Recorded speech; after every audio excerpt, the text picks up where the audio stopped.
அஸ்ஸலாமு அலைக்கும் மக்களே. நான் சமீப காலமாக சோஷியல் மீடியாவில் ஒரு வீடியோ ஒன்று பார்த்துட்டு வரேன், ஸ்பெஷலி ஃபேஸ்புக் அண்ட் டிக்டாக். அதில் ஒரு நபர் அவரோட மூஞ்ச காட்டுறாரு, இல்லை அந்த ஐஸ் அடிக்கிறவங்க தூள் அடிக்கிறவங்களோட மூஞ்சி எல்லாத்தையும் எடுத்து காட்டுறார்.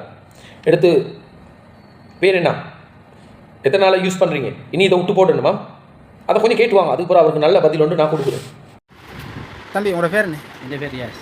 எத்தனை வயசு? இந்த 42. சொந்த ஊர்? இந்த ரோட்டமாடி. கல்யாணம் கட்டிங்களா? எத்தனை பிள்ளை? 3 பிள்ளை. என்ன போதை பொருள் பாய்க்குது? நான் 15 கிரேத்தோட.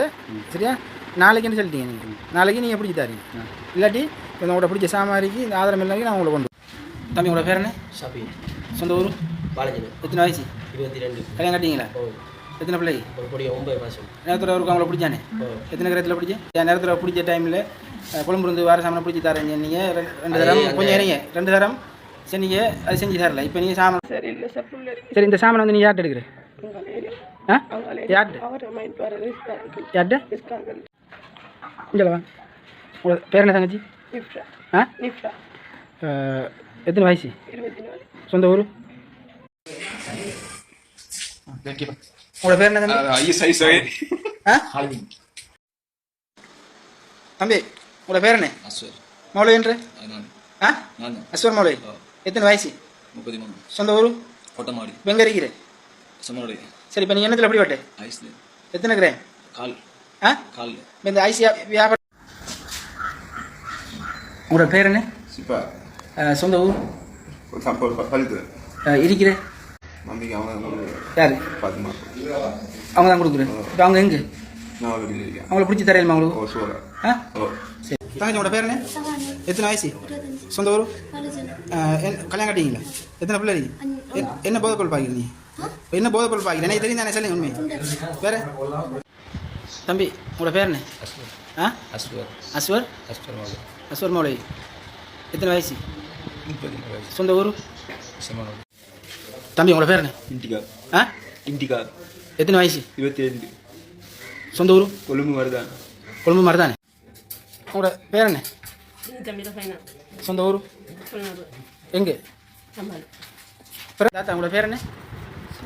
சத்தமாக பேசுங்க. எத்தனை வயசு? கல்யாணம் கட்டிங்களா? எத்தனை பிள்ளை? உங்களோட ஹஸ்பண்ட் பேர் என்ன? மக்களே, இதுதான் அந்த வீடியோ. நல்லா பார்த்தீங்க தானே?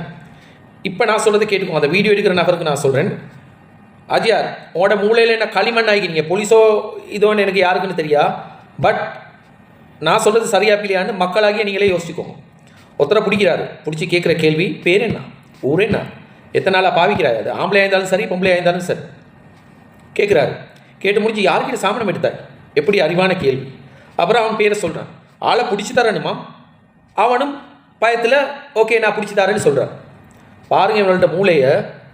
பிடிச்சி தாரேன்னு சொல்லி அதை சோஷியல் மீடியாவில் அப்லோட் பண்ணினா, இவன் இப்போ பேர் சொன்னானே அந்த நபர், இந்த ஆளை நான் பிடிச்சி தாரேன்ட்டு, அப்போ அவன் பார்த்து அவன் இல்லாட்டாவும் மாட்டானா?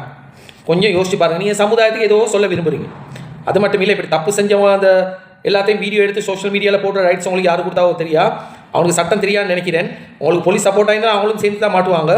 ஹியூமன் ரைட்ஸ்க்கு போனேன்னா நீங்கள் மாட்டி. ஏன்னா கோர்ட்டால் குற்றவாளின்னு சொல்ல காட்டிலும் அவனை வந்து சந்தேகப்பட்டு தான் சொல்லுவாங்க. அது விட்டு நீங்கள் எவ்வளோ நியூஸ் பார்க்குறதாய்க்கும் குற்றவாளி யாராவப்பட்டேன்னா அவன் மூஞ்சை மறைச்சி தான் போடுவாங்க எல்லா மீடியாஸ்லேயும். நீங்கள் எப்படி போடுறீங்க, வருத்தத்தில் புள்ள போகிறீங்க. நீங்கள் நாட்டு மக்களுக்கு வந்து நல்லதொன்று செய்யணுன்னு நினைக்கிறீங்க, ஆனால் நீங்கள் செய்கிற தப்பு. அவங்கள கேவலப்படுத்த போகல. அவங்க என்ன செய்வாங்க தெரியுமா? சரி மூஞ்சி எல்லாத்துக்கும் தெரிஞ்சிருச்சே, போனமான போனை தாண்டி அவங்க இன்னும் எக்ஸ்ட்ரீம் லெவலில் இறங்கி செய்வாங்க. இதுதான் ப்ராக்டிக்கலி நடக்க போகிற உண்மை. கொஞ்சம் யோசிச்சு பாருங்கள். நீங்கள் வந்து உங்களோட மூஞ்சியை காட்டாமல் நீங்கள் வந்து நாட்டு மக்களுக்கு நல்லது செய்கிறேன்னு நினச்சி அவனை சீரழிச்சு நீங்கள் எனக்கு இன்னொரு வேடிக்கையான ஒரு விஷயம் மட்டும் நான் சொல்கிறேன். கொஞ்சம் யோசிச்சு பாருங்கள் மக்கள், இந்த ஆள்கிட்ட மூளையை பாருங்கள். இவர் நல்லது செய்கிறேன்னு நினச்சிக்கிறாரு. ஏன் 1.5 கிராம் 2 கிராம் 5 கிராமுக்கு அவப்பட்டவங்கிட்ட கேட்குறீங்க ஹோல்சேல் வியாபாரி காட்டி கொடுண்டு? அதுதான் போலீஸ்காரனுக்கே தெரியுமே யார் ஹோல்சேலாக விற்கிறா, கிலோ கணக்கில் விற்கிறேன்னு அவங்களுக்கு தெரியுமே. நீங்கள் கிலோ கணக்கில் விற்கிறவன் எல்லாத்தையும் விட்டுட்டு அந்த நெத்தலையும் சால மீனையும் பிடிச்சி வீடியோவில் காட்டுறீங்க. இது வரைக்கும் 5 கிலோ 6 கிலோட அவப்பட்டவன ஒத்தனையும் வீடியோ எடுத்து நீங்கள் காட்ட மாட்டீங்க. ஏன்னா அப்படி உங்களுக்கு காட்டவும் மேலா. சும்மா இல்லாத சின்ன மீன்வல்கிட்ட தான், நெத்தலி மீன்வல்கிட்ட தான் உங்களோட சண்டித்தனத்தை காட்டுறீங்க. உங்களுக்கு இந்த ரைட்ஸ் யார் கொடுத்தாவோ தெரியா. பாதிக்கப்பட்டவர்கள் எல்லாம் அந்த வீடியோ எடுத்து கொண்டு போயிட்டு கொடுக்க வேண்டிய இடத்துல கொடுத்தா நீங்கள் மாட்டி தப்பே இல்லை அவங்களுக்கு தெரியுமா. இப்படி சீரழிக்கிறதால அவன் இன்னும் எக்ஸ்ட்ரீம் லெவலுக்கு இறங்கி செய்வான். இந்த பழமொழியை நல்லா நினைவு வச்சுக்கோங்க. எம்ஜிஆர் ஒரு பாட்டில் சொல்லிக்கிறாங்க, திருடனாய் பார்த்து திருந்தாவிட்டால் திருட்டை ஒழிக்க முடியாது. அது எல்லாத்துக்கும் பொருந்தும். முக்கியமாக அந்த போலீஸ்காரங்கிட்டே கேளுங்க, அவங்க தான் தெரியும் ஹோல்சேல் வியாபாரி யாருன்ட்டு. நீங்கள் இவனவர்கிட்ட பிடிச்சி அந்த 5 கிராம் 10 கிராம் விற்கிறவனை பிடிச்சி கேட்டேன்டா அவனும் மிஸ்கேப் ஆக போகிறான், விற்கிறவனும் பெரிய தலையும் எல்லட்டாவிடும். இப்படி ஒலி கேளா அவளா பார்த்து திருந்தனும். இல்லாட்டி எங்களோட அரசாங்கம் கிலோ கணக்கில் வாரதை நிப்பாட்டினா எல்லாமே திருக்குது, எல்லாமே நின்றுப்படும். அது இன்னும் உலகத்தில் யாரும் இன்னும் எக்ஸ்ட்ரீம் லெவலில் இறங்கி செய்யலை. கொஞ்சம் யோசிச்சு பாருங்கள். உங்கள்கிட்ட ஒரு தாழ்மையான வேண்டுகோள் உண்டு. இப்போ நீங்கள் அந்த தூள் அடிக்கிறவன் ஐஸ் அடிக்கிறவனை பிடிச்சி வீடியோ எடுத்து காட்டுறீங்க. ஏன் இந்த சின்ன பிள்ளைகளோட மானபங்கப்படுத்தி அந்த சைல்டு அபியூஸ் பண்ணுறானு அவனோட பிடிச்சி அடித்து உரியாந்தோட வீடியோ ஒன்று போடுங்க, நானும் ஷேர் பண்ணுறேன். எங்களுக்கு அவனோட தான் வேணும், அவனோட மானத்தை வாங்குவோம்.